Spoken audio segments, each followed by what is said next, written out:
Eu disse para vocês há 15 dias que o autor sagrado, ele monta uma definição genérica de fé, uma definição principiológica, eu diria assim.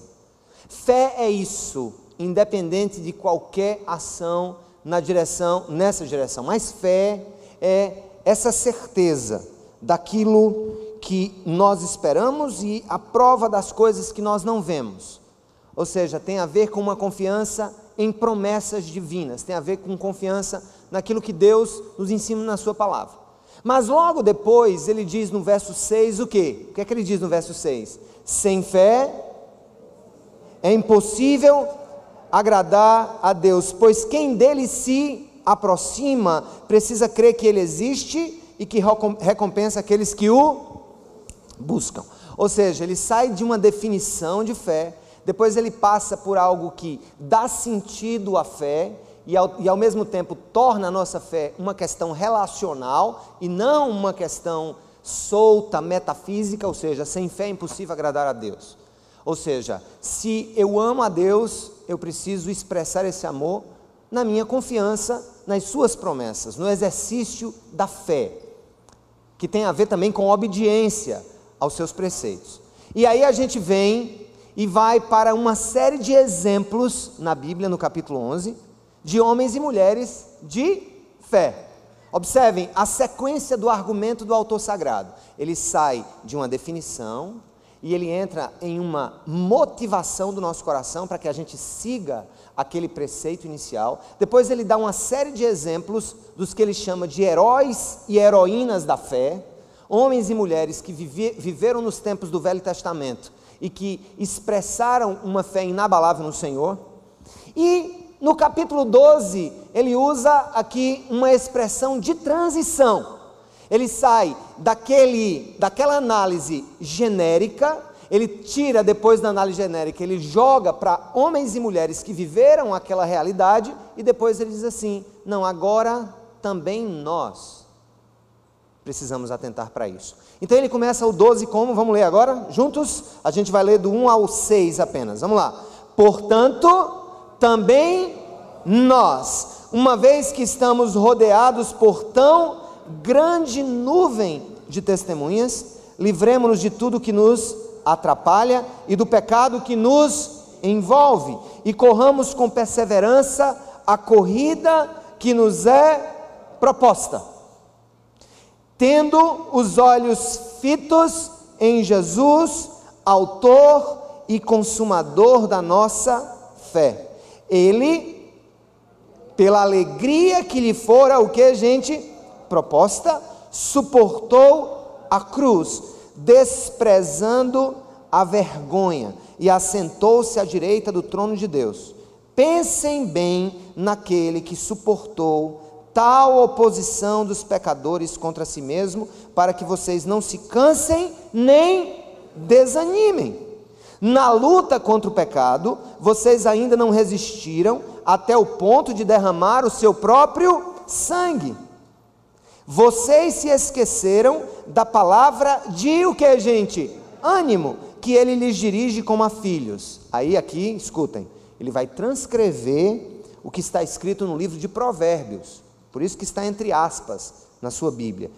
E ele está relembrando o que foi ensinado aos antepassados no Velho Testamento, e ele diz o quê? Qual é a palavra de ânimo de Deus para nós? Vamos lá, qual é a palavra de ânimo? Meu filho, não despreze a disciplina do Senhor, nem se magoe com a sua repreensão, pois o Senhor disciplina a quem ama e castiga todo aquele a quem aceita como filho. Louvado seja o nome do Senhor, amém?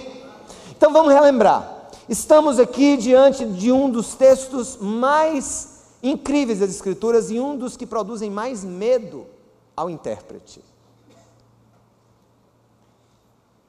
Uma vez eu estava lendo um livro sobre pregação expositiva. Vou dar aqui uma dica, apenas uma breve explicação para vocês entenderem. Existem basicamente 3 tipos de pregação bíblica nas escolas que surgiram na história. Existe o estilo mais antigo, mais parecido com o que se fazia nos tempos de Jesus, que é a chamada pregação expositiva. O que é a pregação expositiva? É aquela que o pregador ela pega um texto relativamente longo das Escrituras, como nós fizemos aqui, analisa as suas características históricas, aponta para algum insight que o texto traga na língua original e depois aplica esse texto para os dias de hoje. Quase toda pregação faz isso. Mas temos dois outros tipos que também são muito comuns. A chamada pregação temática, onde você escolhe um tema tipo 10 coisas que agradam a Deus. E aí você sai escolhendo, mais ou menos ao seu próprio juízo, passagens na Bíblia que vão dar suporte ao seu tema.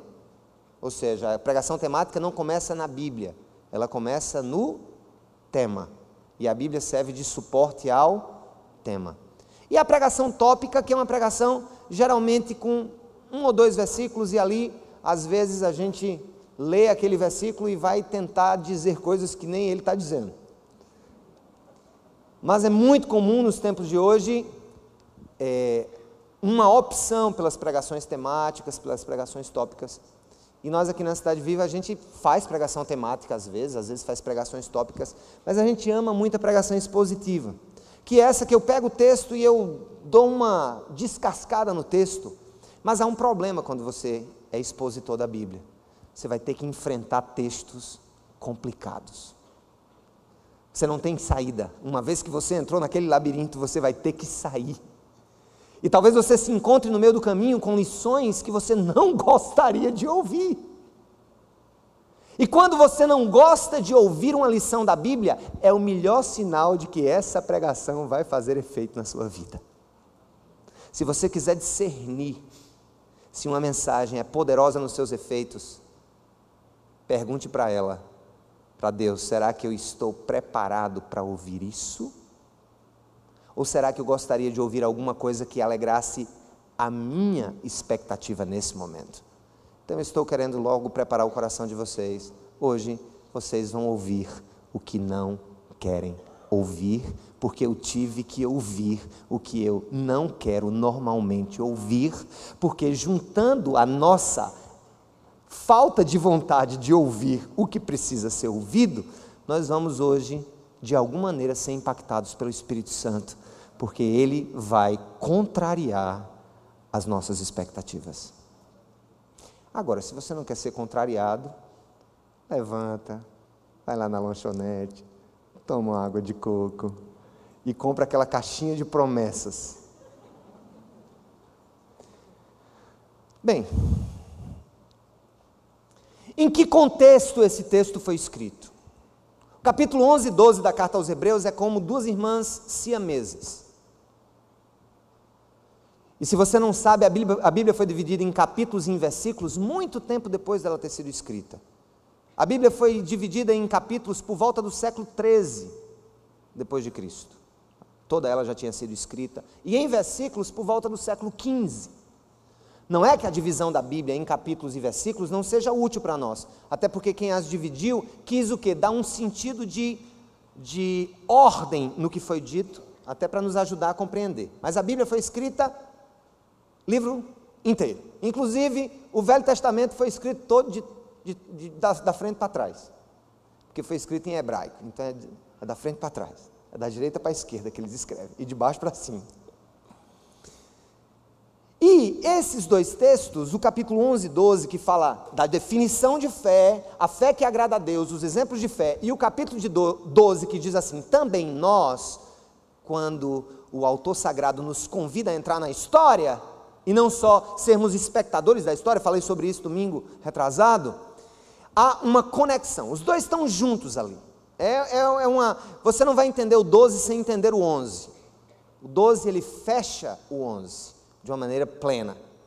Mas o que eu quero que vocês entendam por hora é que o contexto no qual esse livro foi escrito foi um contexto em que Hebreus, como é o nome da carta? Carta aos Hebreus. Quem eram os hebreus? Os judeus, o povo de Israel, ou povo hebreu, que tinham-se, essas pessoas que eram da nação hebraica, da nação judaica, que se converteram a Cristo, tornaram-se seguidores de Jesus e começaram a ser perseguidos no Império Romano por causa dessa fé.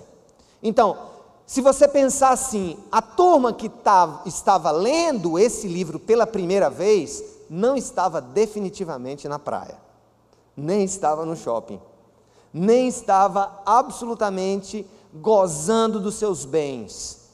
Era um povo expatriado, expropriado e totalmente aflito pelas consequências que a fé no Messias estavam produzindo na vida deles.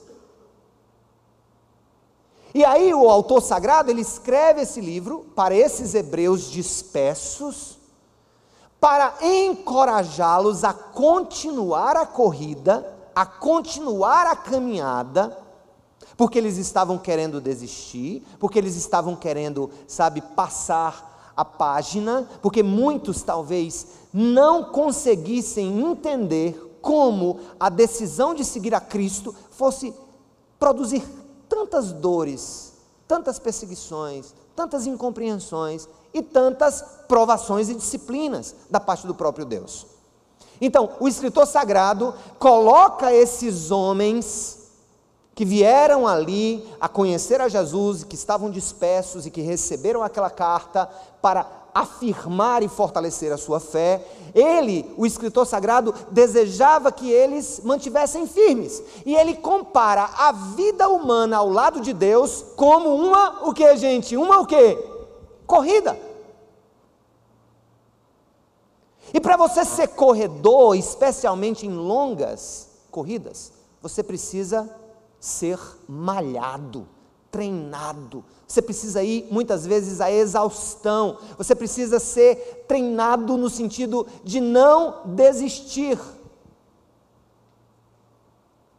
Ele não compara a vida cristã, por exemplo, nada contra a pescaria, a uma pescaria, nem tampouco a jogo de baralho, porque baralho não deixa ninguém em forma. Ele não compara a fé cristã a uma estratégia de xadrez. Ele compara e usa a melhor opção comparativa daqueles tempos, que era a dureza dos esportes greco-romanos e o esforço que os grandes atletas precisavam ter para chegar no final da carreira. E nós vimos que a primeira característica dessa incomparável carreira da fé, corrida da fé, só para relembrar, é que ela é uma corrida que se experimenta de que maneira, gente? Individualmente. Também ele puxa aquele povo para uma experiência pessoal com Deus. E eu disse há 15 dias, não tente impor a sua fé a ninguém, não tente esperar que alguém venha ter o seu mesmo ritmo, não se frustre, porque cada pessoa tem o seu próprio treinamento com Deus. Cada pessoa tem os seus próprios scores, os seus próprios recordes pessoais. Cada pessoa tem todas as suas propensões. Mas uma coisa é real: a vida com Deus, ela começa no vazio da nossa individualidade. Eu falo no vazio da individualidade porque ela tem que ser experimentada, a despeito de qualquer outra informação que eu tenha do que você está vivendo, do que você está vivendo, do que você está vivendo, eu preciso encarar com os meus próprios olhos. E eu usei uma expressão que não se vive a fé por procuração. E às vezes eu vejo muitos pais frustrados. Meu filho devia fazer isso, ou devia fazer isso, ou devia fazer isso. Ele devia entender isso. Não, seu filho precisa levar umas tapas da vida, de Deus, do processo, para que ele tenha as suas próprias experiências. Você sabe como é que acontece aquele momento máximo da conversão, aquele momento dramático em que um dependente químico, olha no espelho e diz assim: eu vou deixar essa porcaria dessa vida. Não é pelas vezes que a mãe bateu nele, ou que o pai resmungou com ele, ou que a polícia meteu o cacetete no lombo dele, não. É num momento mágico, é num momento incomparável, é num momento insubstituível, é num momento cara a cara com Deus, em que Deus diz: eu te proponho uma corrida, e eu te proponho um alvo a ser alcançado. Vamos? Aí tudo começa. Aí tudo começa a acontecer. Tudo começa a ter um sentido. E o que o autor estava querendo dizer era usar as experiências de outras pessoas para motivar aqueles que estavam sendo perseguidos a não desistirem daquela jornada para a qual eles individualmente foram convidados. Então o primeiro ponto é esse. Repita comigo: a incomparável corrida da fé é uma corrida que se experimenta individualmente. E o que é que ele diz logo depois? Vamos lá, gente? Portanto, vamos lá. Bíblia aberta, capítulo 12, fechou, perdeu, fechou, dançou. Vamos lá. 12. Portanto, também nós, uma vez que estamos rodeados por tão grande nuvem de testemunhas. Quem são essas testemunhas sobre o qual ele está falando? Aquelas que ele cita no capítulo 11, aqueles homens e mulheres que deram testemunho de sua fé. Já que estamos rodeados pelo testemunho desses homens e mulheres, façamos o quê? Vamos lá, vem a segunda lição, e eu estou só na revisão. Vamos lá, qual é a segunda lição? Livremo-nos de tudo o que nos atrapalha e do pecado que nos envolve. Falamos que duas coisas atrapalham a vida de um homem e de uma mulher de Deus. Uma delas chama-se embaraço. Nem todo pecado é embaraço. E nem todo embaraço é pecado. Mas uma coisa eu lhes digo: tanto um como o outro atrapalham a nossa jornada. E o embaraço é aquele que vem de maneira muito simples, muito tranquila, e ele vem revestido de boas intenções, de um coração desejoso de fazer a vontade de Deus, mas de repente nós estamos nos embaraçando com coisas para as quais Deus não tem nos chamado pessoalmente para viver. E eu falei para vocês de alguns exemplos da minha vida, algumas coisas que eu tive que entender que não eram pecados, mas eram embaraços, que me atrapalhavam. E eu usei o exemplo de um nadador de alto nível, que depois de bater os seus recordes pessoais, ele começa a se livrar de tudo aquilo que ele possa se livrar para o quê? Alcançar um pouco mais de milésimos de segundo. Aí o que é que ele faz? Rapa tudo. Rapa as pernas, rapa a cabeça, rapa os peitos, rapa as costas, e vai lá com aquela sunguinha e aquela touca muito bem arredondada para que ele não tenha no seu caminho até a raia de chegada, ele tem um mínimo de efeitos hidrodinâmicos sobre o seu corpo. Mas o pecado é diferente. O pecado nos atrapalha porque ele nos tira da reta, ele nos tira das regras, ele nos tira daquilo que Deus estabelece como bênção, como verdadeiro, como puro. O pecado e o embaraço andam juntos, tentando de alguma maneira nos atrapalhar. Portanto, a incomparável corrida da fé, repita, a incomparável corrida da fé é uma corrida onde nos livramos dos embaraços e dos pecados que nos cercam. E agora nós vamos para o versículo 2 e o 3, e hoje eu quero analisar 2 pontos mais, e na próxima vez que eu pregar sobre esse tema, mais os últimos 2 pontos. São 6 pontos, uma pregação dividida em 3, para que eu possa ser muito específico. Vamos lá, verso 1: corramos com perseverança a corrida que nos é proposta, tendo os olhos fitos em Jesus, autor e consumador da nossa fé. Ele, pela alegria que lhe foi, o que, gente? Proposta, suportou a cruz, desprezando a vergonha, e assentou-se à direita do trono de Deus. Pensem bem naquele que suportou tal oposição dos pecadores contra si mesmo, para que vocês não se cansem e nem o que? Desanimem. Entra em cena aqui o nosso Senhor. Saem de cena os exemplos do passado. Saem de cena os homens do Velho Testamento, que por si só já promoviam uma grande reflexão na vida daqueles homens e mulheres perseguidos. Mas o escritor sagrado, de maneira autêntica, de maneira maravilhosa, de maneira profunda, ele traz à cena aquele que deve ser o nosso exemplo de vida e deve ser também a nossa confiança, que nos dá o suporte na estrada. O que está sendo dito, é usado aqui 2 vezes a palavra proposta, corrida proposta. Você precisa entender que a Santa Trindade propõe ao Filho, e Ele aceita o desafio de vir ao mundo. Eu pergunto uma coisa para vocês: se Jesus não tivesse vindo, Ele não teria vindo, continuaria santo, o Filho de Deus, mas Ele veio porque foi proposto a Ele algo. Primeiro, foi proposta uma carreira que Ele viveu, e foi proposto um prêmio que Ele conquistou. A carreira incluía, por exemplo, sujeitar-se às limitações humanas, sentir fome, sentir sede, sentir dor, sentir-se só, sentir abandono, sentir o peso da traição, coisas que nós conhecemos muito bem, e com elas nem sempre lidamos muito bem.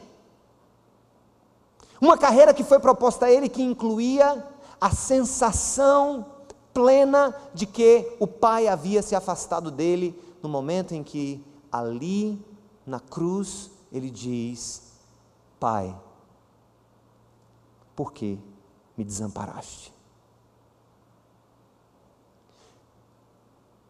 O autor sagrado coloca Jesus como centro da nossa reflexão agora, e Ele passa agora a ser o nosso modelo para que sejamos bem-sucedidos na carreira da fé, na corrida da fé.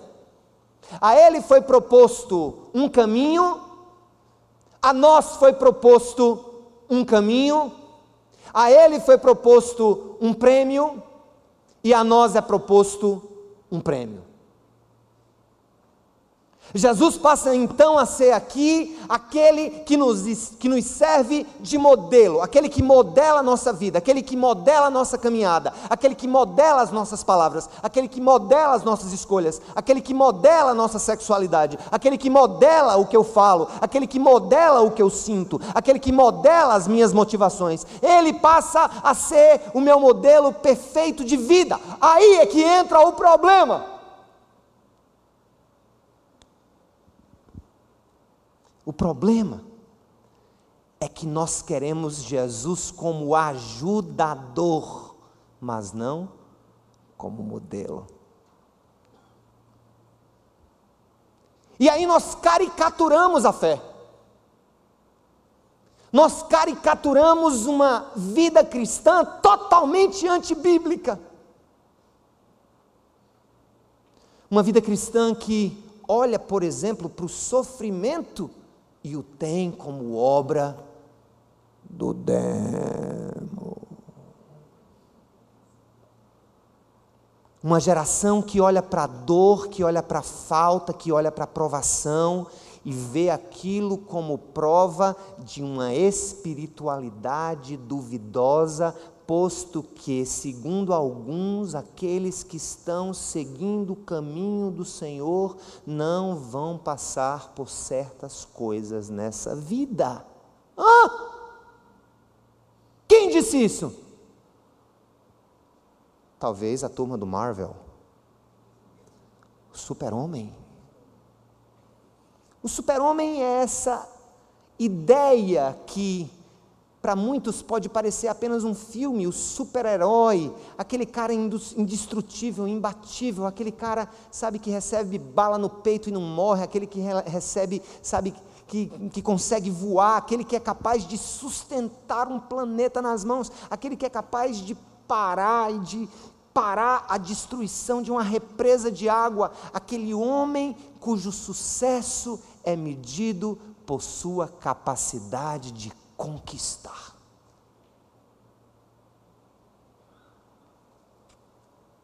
E aí nós estamos criando super-homens.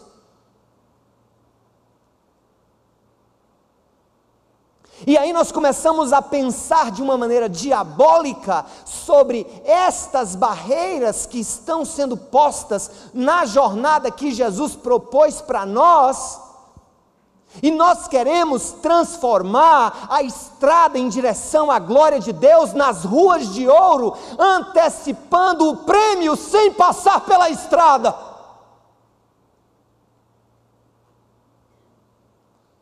A nossa teologia contemporânea, ela é uma teologia que nos ensina que a vida dos verdadeiros homens e mulheres de Deus, aqueles que são espiritualmente dedicados, aqueles que não pecam, vão passar incólumes por esta vida, e se algum sofrimento lhes bater à porta, logo haverá alguém para dizer: que brecha tu deste, ó meu irmão. Já ouviram isso? Eu fico pensando, poxa, Jesus deu brecha com força, então, porque o cabo apanhou, levou soco, levou cuspida, bateram nele, chorou, sentiu-se mal, teve fome, teve sede, foi injustiçado.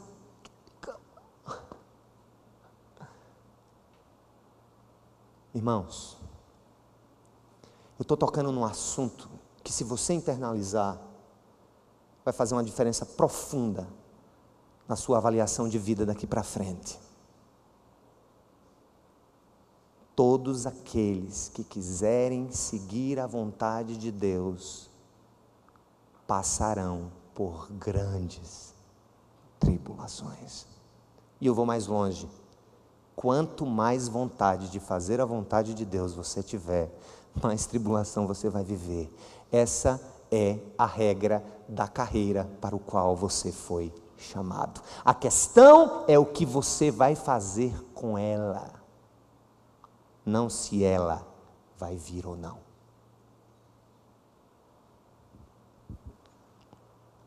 O ano passado a minha vida foi paralisada no mês de julho. Pá!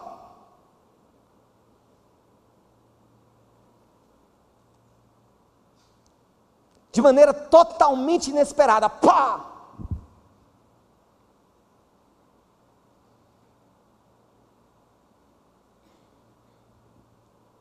Irmãos, vocês não têm noção de quantas vezes eu ouvi a seguinte expressão: o inimigo está parando você e a sua esposa com essa enfermidade, porque ele tem medo que você prossiga.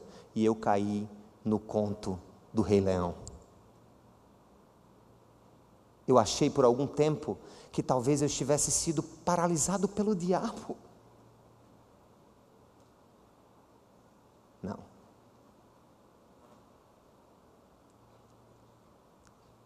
Se alguém nos paralisou, quem nos paralisou foi o Senhor das nossas vidas. E esse pit stop não é absolutamente ação do inferno, é ação do Deus vivo, porque Ele sabe do que precisamos percorrer na frente e precisamos de musculatura espiritual mais forte e rígida para enfrentar os desafios que virão.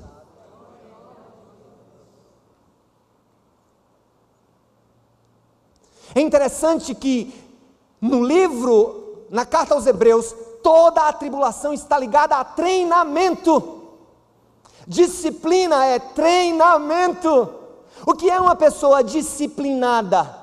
É uma pessoa organizada, treinada no que faz, capaz de gerenciar suas atividades, que tem no curso daquilo que faz destreza, excelência. Deus quer nos disciplinar na corrida da vida, na corrida da fé. E Ele nos dá Jesus, autor e consumador da fé. Ele não nos apresenta um homem sem marcas, Ele não nos apresenta um super-herói, Ele não nos apresenta alguém que nos serve de exemplo de uma vida totalmente tranquila à medida em que passa pela corrida. E eu vou dizer uma coisa muito séria para vocês. O Ocidente pós-moderno liga muitas vezes o sucesso nas nossas vidas àquilo que nós vemos na vida dos outros como possibilidades mas que muitas vezes não sabemos o que aquelas pessoas tiveram que fazer para chegar ali. Saindo do prisma da fé, entrando no prisma da corrida, vamos pensar em Bolt, aquele grande atleta africano. Não é isso mesmo o nome dele? Bolt? Jamaicano. Bolt. Nossa! Que cara! Que coisa maravilhosa! Eu quero isso! Eu quero ser veloz assim. Muitos querem as medalhas de Bolt, mas não querem a história de Bolt. Muitos querem as medalhas dos bem-sucedidos, mas não querem a história dos bem-sucedidos. Muitos querem o concurso público, mas não querem as privações que um concurseiro tem que passar até alcançar os seus objetivos. Já contei isso para vocês uma vez. Eu estava na igreja, num culto jovem, tinha chegado com o meu primeiro Honda Civic, 2003.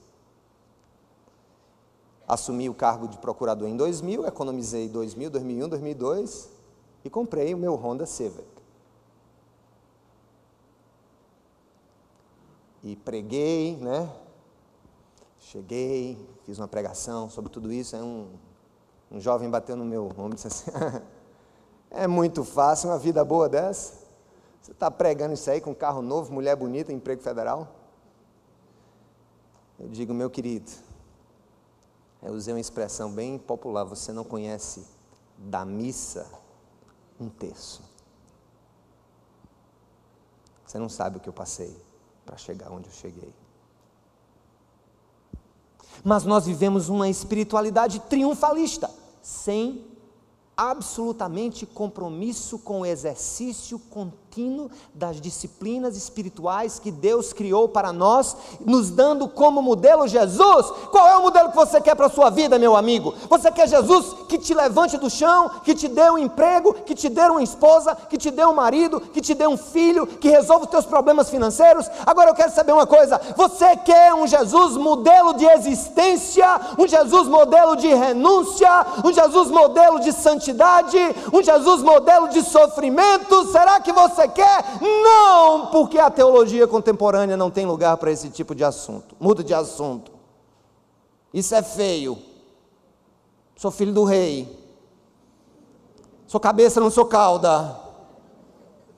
Sou herdeiro de tudo que meu pai conquistou na cruz. É direito meu, é minha herança, é meu. Tudo que Jesus conquistou na cruz é direito meu. Eu não quero esse tipo de fé.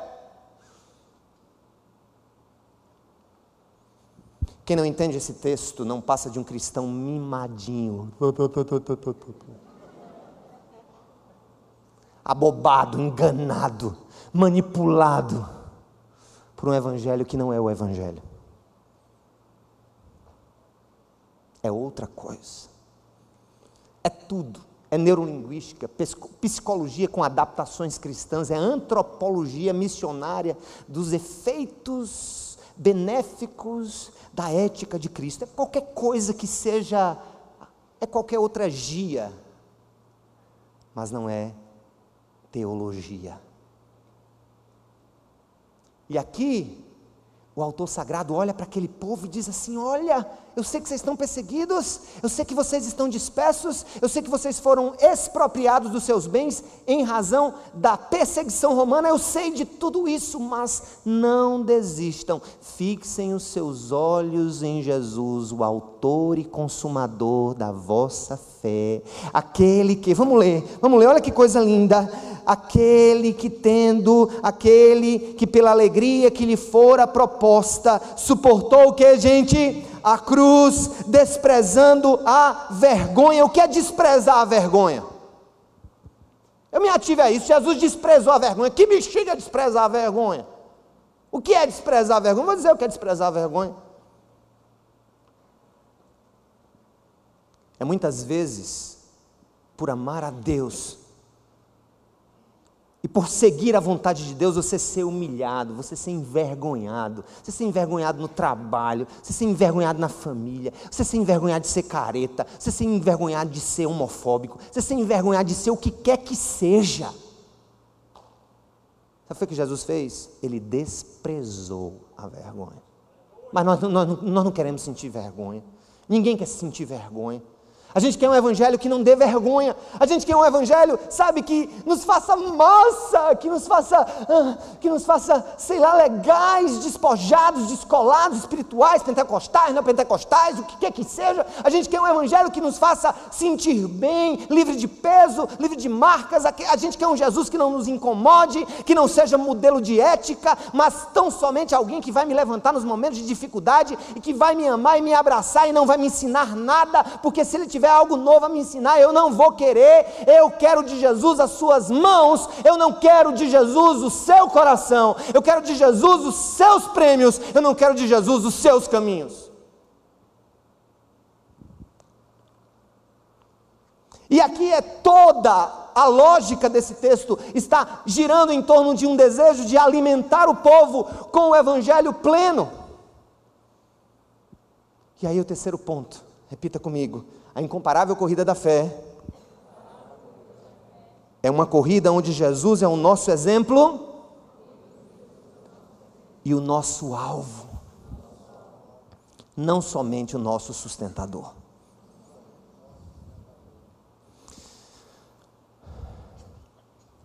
Quarto e último ponto, segundo dessa noite, eu quero que você atente comigo ao que ele diz aqui.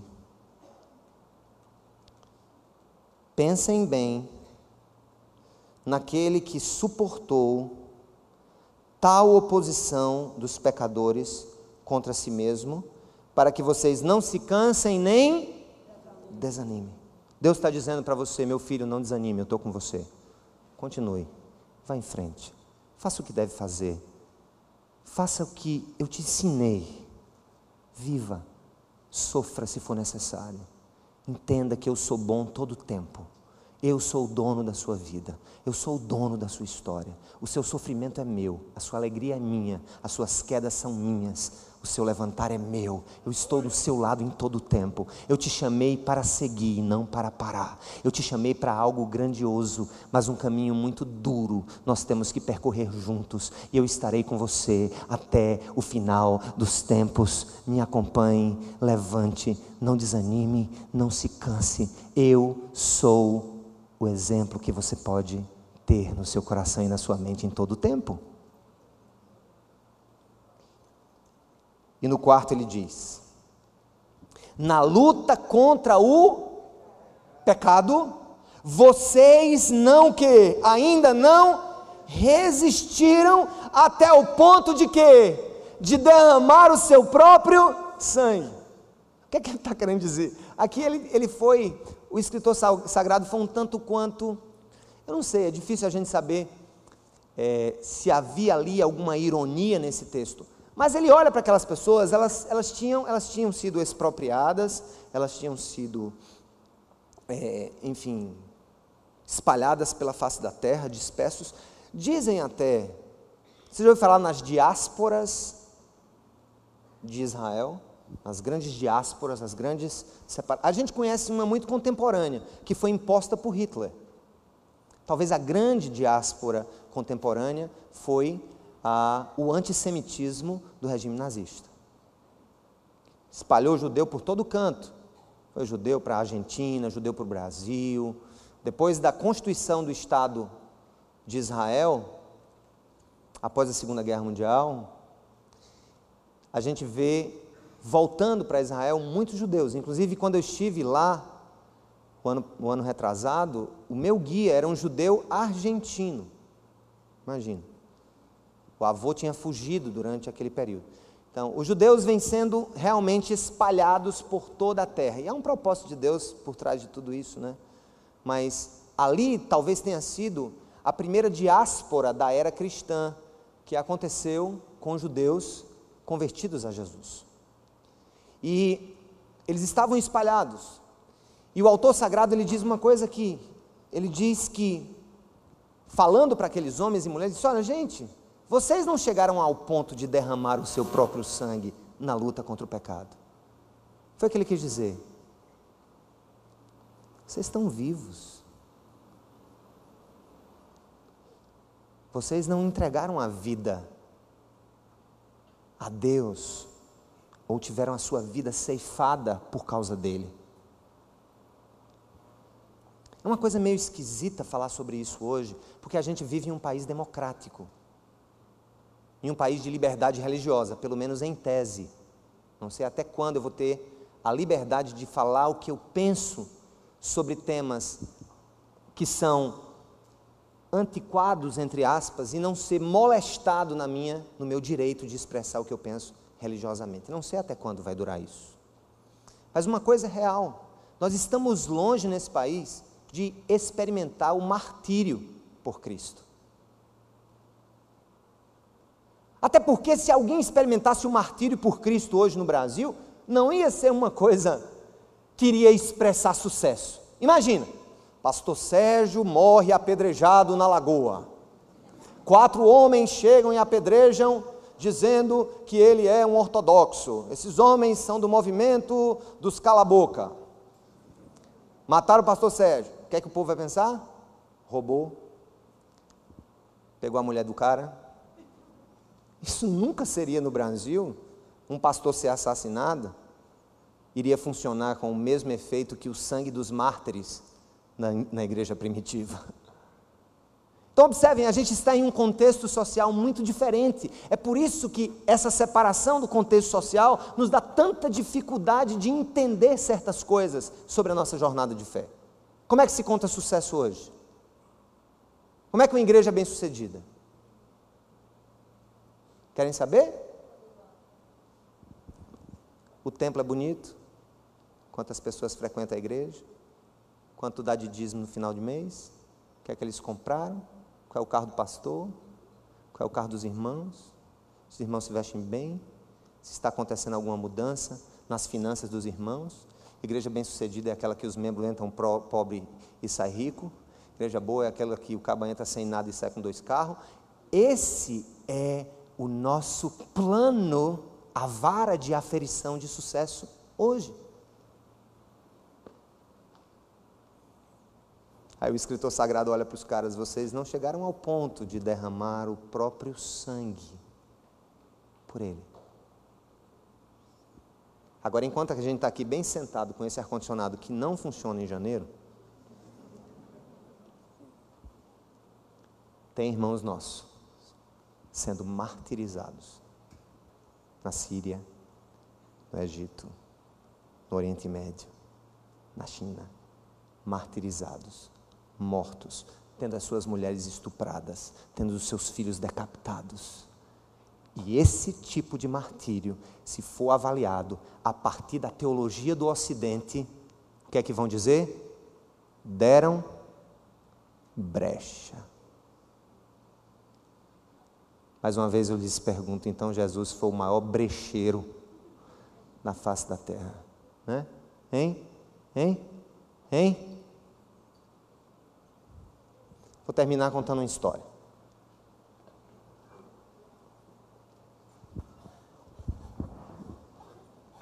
Quinta-feira, eu recebi um telefonema dando conta que uma pessoa muito querida minha, muito querida da minha família, pessoa que eu conheci ainda na minha infância, tinha sonhado muito em ter um filho, engravidou, teve uma gravidez muito complexa, e as últimas semanas fez os exames, tudo ok, marcou o parto e começou a perceber algumas alterações, algumas coisas não muito comuns. Foi ao médico fazer uma ultrassonografia e nas vésperas do parto, o médico olhou para ele, o marido, e para ela, a mulher, e disse: o coração não vai bater, não está batendo mais. E um parto muito difícil, teve que ser um parto normal. E eu fico pensando, a dor de uma mãe ter um parto normal, sabendo que o seu filho nunca vai chorar.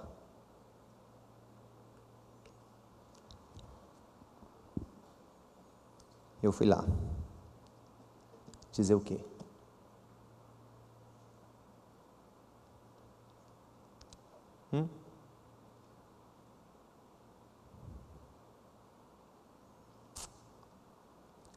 Procurar explicações. Não tem explicações. Nós nos abraçamos, me dei a liberdade de chorar, choramos, oramos, e o conteúdo da oração foi mais ou menos assim: Senhor, não entendemos nada, estamos dilacerados, estamos perplexos, mas queremos afirmar diante do céu, da terra e do inferno que o Senhor é bom todo tempo, é bom todo tempo, é perfeito todo tempo, é soberano todo tempo.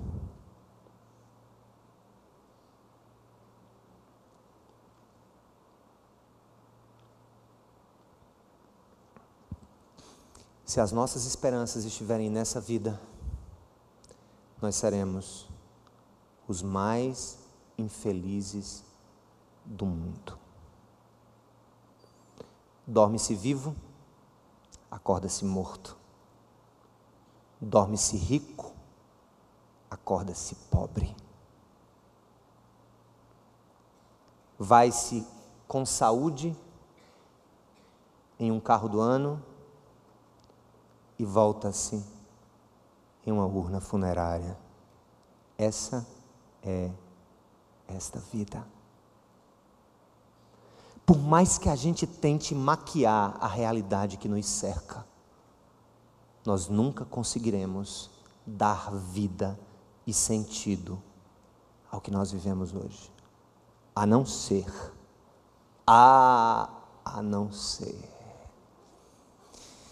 que eu me volte para as Escrituras, que eu abra, por exemplo, a carta de Paulo aos Romanos, e na busca por compreender o incompreensível, por ter bálsamo para dores incomparáveis.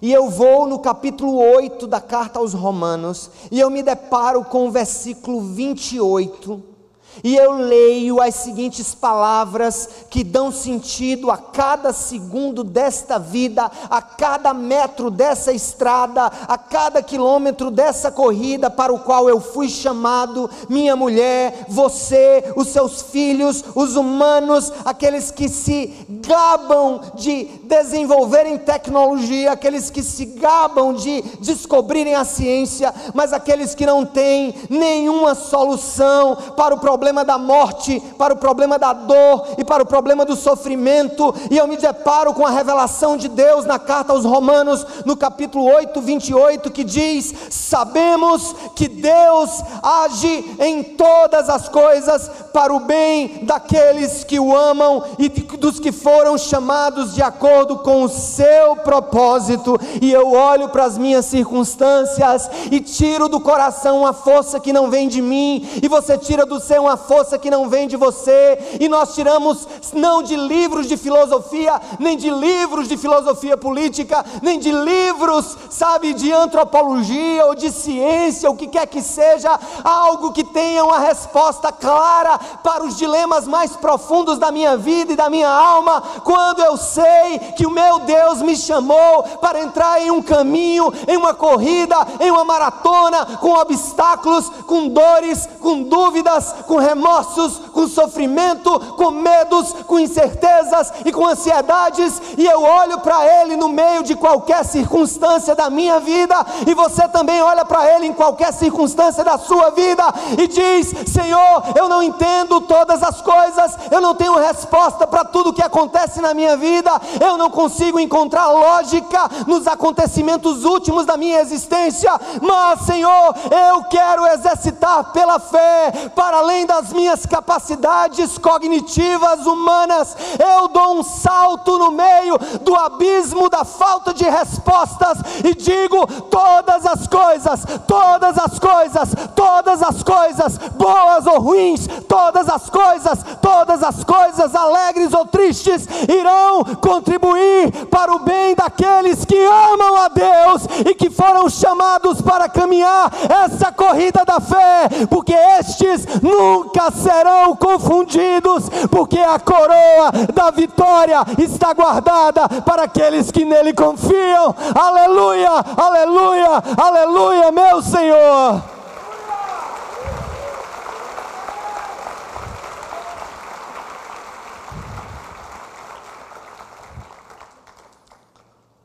A incomparável corrida da fé, repita, é uma corrida que se experimenta individualmente. É uma corrida onde nós nos livramos dos embaraços e dos pecados que nos cercam. É uma corrida onde Jesus é o nosso exemplo e o nosso alvo. É uma corrida onde devemos ir